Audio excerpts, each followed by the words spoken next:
So, the next day, kinaumagahan, day 2 ng aming trip sa New York. Maaga kaming bumangon, pero yung mga kasama namin tulog pa habang nagre-ready kami kasi umaura ako this time. Ayan, mga 1 hour akong namlansya ng buhok. In-straight ko. Kung kahapon, kulot ako. Ngayon, straight naman ang atake natin ngayon. O, pak, char! So, ayan, naglakad-lakad na kami and then sumakay kami ulit ng train. Mga 10 minutes walk. Ayan. So, standing position ako this time kasi ayoko pang umupo. So, nakatayo ako hanggang sa marating namin yung stop na destination namin, yung pupuntahan namin. So, nagutom kami and nadaanan namin tong poke bowl na to. I think it's Japanese Korean cuisine. Kasi may mala Japanese and Korean na mga dishes dyan. Merong kimchi, merong seaweed, may salmon egg. Basta marami. So, and andyan nakasulat naman yung guide na mga i-order. So, ayun yung mga bowl na in-order namin. Bali 9 or 8 bowls yata yan. Ayan. So, yun yung order ko. May itlog ng salmon. So, pagkatapos namin kumain, lakad ulit. So, maulan ang aming trip for today. Maulan. So, simula na dumating kami dito sa New York, ganitong panahon, maulap, maambon, umuulan-ulan. And habang naglalakad kami, daanan nga pala namin to kung saan nilaunch yung Apple, yung latest iPhone. Ayan. O, di ba? Tapos, ito, napuntahan namin din. Napasok namin since maulan-ulan, nagpalipas kami ng ulan dito. And naki-CR kami dito. Ito yung The Grand Central. Ayan.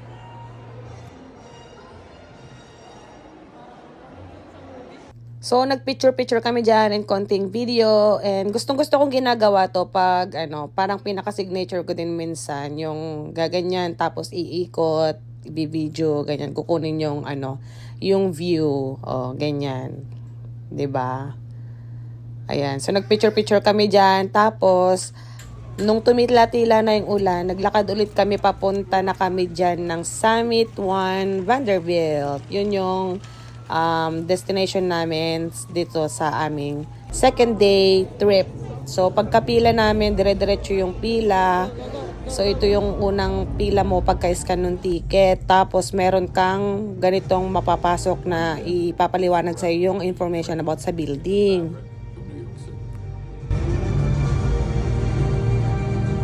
This building broke boundaries, redefining what is possible.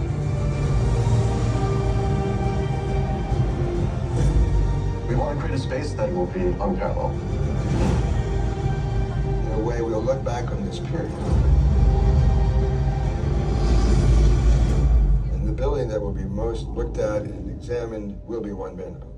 So, ayan, pinanood ko yun kasi first time ko, diba? So, pwede mo ring i-skip. And then, after nyan, magsusuot ka ng, may bibigay sila, magsusuot ka ng foot rug. Tapos, pipila kayo ulit. Tapos, ito yung papasok sa elevator. Ayan, madilim. So, pagpasok mo ng elevator, ito yung makikita mong view. Ayan. So, elevator pa lang yan. Ganyan na agad yung makikita mo. So, how much more pagdating mo doon sa 91 na floor. So, ganyan. Paakyat na kami niyan. I think sa 91 kami lalapag dyan sa una. Tapos, kasi 93 floors yun. Ipapakita ko sa inyo mamaya yung itsura. So, ang Summit 1 ay may taas na 1,300 to 1,400 feet high since 93 floors yan. And pang 28 tallest building siya in the whole world. And pang 4 na pinakamataas na building sa buong New York. So, dapat i-open nila to ng 2019 and since nangyari yung pandemic, na-delay yung pag-open sa public ng Summit 1 Vanderbilt kaya inopen siya ng 2021 sa public. Doon na ni-launch and opening, yung grand opening, 2021 na. So, 2 years pa later from their schedule talaga na 2019 dapat originally.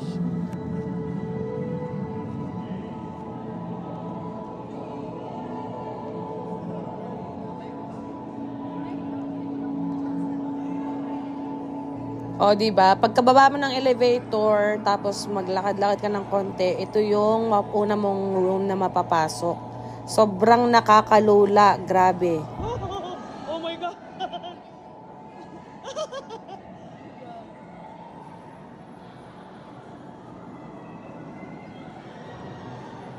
O, di ba? Narinig nyo naman. Nakita nyo naman yung reaction ko kung paano manginig. Nanginginig yung tuhod ko dyan nung una. And then hanggang sa nasanay na ako. Tapos, since maulap nga, ganyan yung yung view sa may window. So, patsamba-tsamba lang. Kasi minsan nawawala yung ulap. And, syempre, yung signature natin, paikot. Kailangan natin kunan yung moment na yan. Na, diba? Kasi, maganda rin naman kasing kunan yung minsan yung moment na ganyan. Kailangan mong sulitin. So, nawala ulit yung ulap. So, binabantayan ko talaga siya. Kasi pag gabi na yan, maganda yung view sa labas. May kita mo yung yung whole city ng New York. So, uulap ulit siya. So, ganyan. Ulit-ulit. And then, video-video na lang ulit. Kasi habang gumagabi siya, gumaganda yung view dyan sa loob niyan. Kasi nga yung mga ilaw na iba't iba, ganyan. Kumpara sa pag maliwanag pa, I think hindi mo gaanong makikita yung mga iba't ibang lighting. Oh. So, tulog pa dyan si Eggsy. So, pag gising niya, ito yung sumalubong sa kanya. Ito yung reaction niya.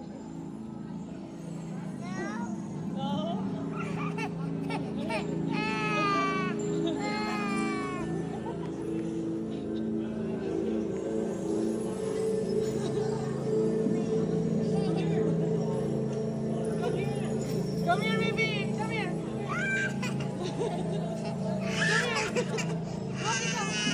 Walk, come.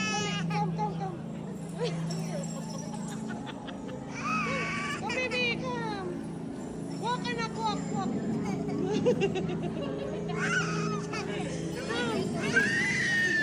Come in, anak, walk, dali. Daddy, oh, come on, dali. Walk, anak, walk. Come on, baby, come on.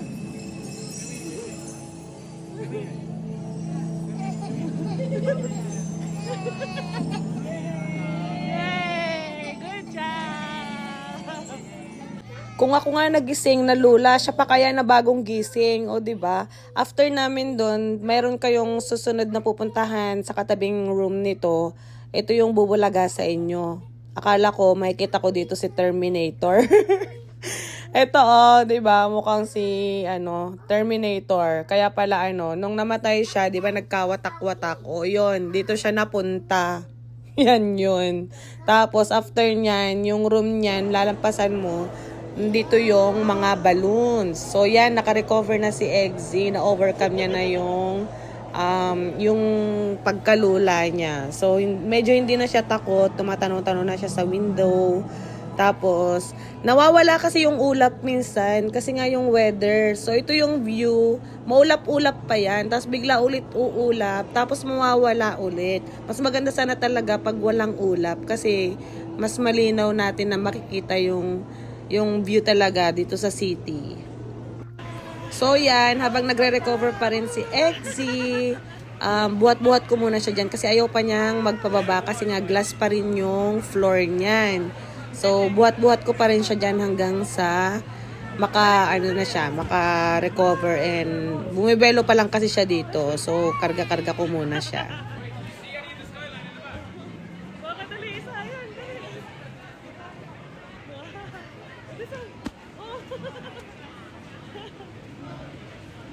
So, nung nakabuelo na siya, ayan, medyo nahimasmasan na mula pagkagising. Ayan, nagpababa na siya and hindi na siya nalulula sa mga reflection. So, naglaro-laro na siya. Naglibang-libang na din kasi nakakatawa nga naman kasi yung mga bola na yan, yung mga lobo, sinisipa niya yan. Tapos yung iba naman, sutil. Yung ibang mga turista, pinuputok nila.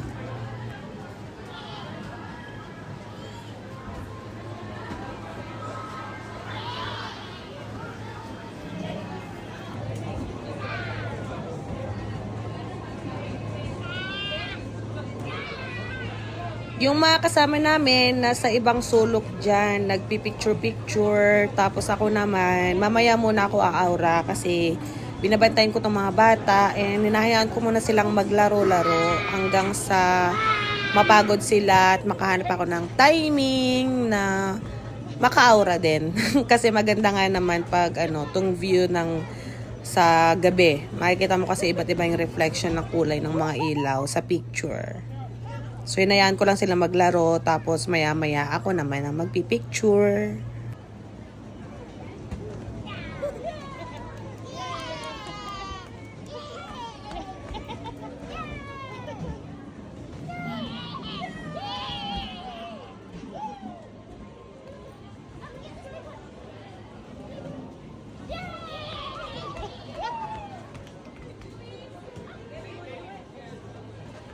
So, pagtingin ko sa window, ayan, medyo luminaw, nawala yung ulap. So, sinamantala ko ulit na mag-video. O, diba, mas maganda siya talaga pag hindi maulap. Kaso, sa bandang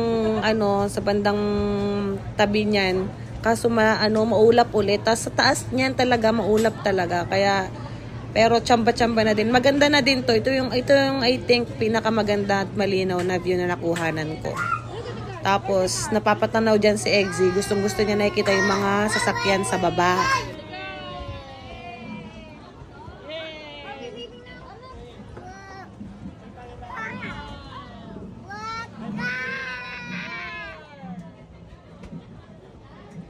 Ito naman, I think, nasa 93 floors na to. Tapos, ito yung ulap-ulap na nakikita nyo. Ito yung mukha ninyo na kung nag-scan kayo sa pinaka-entrance, dito nyo makikita yung mukha nyo. Ayun o, diba? May makikita kayong mga mukha na, ang tawag kasi dito, nakalimutan ko.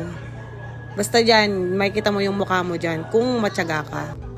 Sa paglabas namin ng building, ito yung pinaka-taas so far sa 93 floor. O, diba? Maulap pa rin. Dito yung sa may edge. Ayun. And then, pagkatapos namin doon, since maulap nga, nag-decide kaming lumabas na. Since paggabi na din, mga bandang 9 or 10. Gutom na din kami. So, naglakad-lakad kami papuntang Times Square. Ayan. Tapos, naghanap kami ng makakainan. I think gusto nilang kumain sa Jollibee. So, hinanap namin yung Jollibee dyan. Kumain na sila dyan nung first night nila. Kasi dumating kami pang second day na nila. Balik kami. First day pa lang. So, dumaan kami. Naglakad kami mga 10 to 15 minutes yatang lakaran din yun. Yung ginawa namin. Kasi magkalapit na lang sila. Yung Summit 1 at saka tong Times Square. And nakakalibang naman. So sabi ko, tinanong nila ako, mag-bus daw kami. Sabi ko, maglakad na lang kasi nakaka-enjoy. And makikita nyo, diba, sobrang busy ng City of New York. Ganyan pala ka-busy ang city 24/7, lalo na sa weekend. Ayan, mas matao pa dyan. So ito na, nahanap namin yung Jollibee. So, Jollibee ang aming dinner. So, ito yung in-order namin. Maliit na spaghetti para kay Eggsy. Tapos kami, pineapple juice. Tapos may dalawa yatang large na spaghetti yun. Tapos may large fries. Tapos si KJ, nag-spaghetti and chicken din. Doon tayo sa heavy kasi sobrang daming lakad ng ginawa. So, pagkatapos namin kumain, ayan, aaura tayo ng konti. Kahit haggard na. So, nagbihis ako dyan. Nagdala ako ng pang Times Square kong long sleeve. Kasi medyo basa na yung t-shirt ko na suot. Buti itong mga kasama ko, may mga jacket. Ayan, may mga pa-blazer na suot. Ako talaga naka-t-shirt lang ako maghapon yata. Tapos, may raincoat naman ako. Sinusuot ko naman pag medyo lumakas-lakas yung ulan. So, naglakad-lakad kami dyan kasi hahanap kami ng medyo maganda-gandang spot, na pagpipicturan. So, ito yung leader namin, si Judge. Siya yung, sabi niya, tara doon te, mas maganda doon, medyo umaura, ganyan-ganyan. So, sinusundan lang namin yung mga kasama namin. Hindi ko alam kung ano yung special dito sa Times Square, New York, pero isa talaga to sa attractions ng New York na pinupuntahan ng maraming tao, na pag napunta ka dito, masasabi mo talaga na, wow, nakapag New York ako. Kaya kung papasyal kayo ng New York, huwag niyong lalampasan o i-skip ang Times Square. Naisipan nga din pala namin mag-TikTok dito ng kapatid ko. And habang nagti-TikTok kami, may mga lumalapit sa amin. Pina-follow yung TikTok account namin. Tapos nakiki-join sila. O diba nakakatuwa. Tapos nag-try kami ng solo naming dalawa. Tapos hindi namin inaasahan na may matutuwa ulit and makiki-join ulit. Ayan, o diba? Nakakatuwa talaga. So, since ito na yung pinaka-last namin for tonight, hanggang dito na lang. Bukas ulit. See you. Bye. Good night.